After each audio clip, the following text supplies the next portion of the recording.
కనుకనే వారి పేర్ల మీద కూడా ఈ క్షేత్రం ప్రసిద్ధి అయింది. భగవానుడు శ్రీరామునిగా జన్మించి అరణ్యవాసం చేస్తున్న కాలంలో ఇంద్రుడి కుమారుడు జయంతుడు అనేవాడు కాకి రూపం ధరించి సీతమ్మ వక్షస్థలంలో పొడిచినాడు.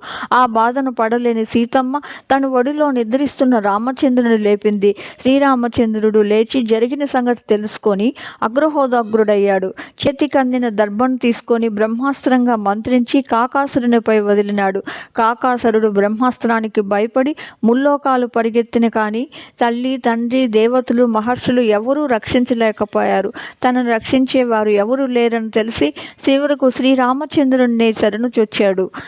ఆయన దయాసముద్రుడు కనుక కాకాసురుని క్షమించేశాడు. గుర్తుగా బ్రహ్మాస్త్రం కాకాసురుని ఒక కన్ను మాత్రం తీసుకొని విడిచిపెట్టేసింది. ఇది చిత్రకూటంలో జరిగిన సంగతి. ఆనాటి కథను తలపింపచేస్తూ బ్రహ్మాస్త్ర ప్రయోగం చేస్తున్నట్లే స్వామి ఇక్కడ వెంచేసి ఉన్నారు.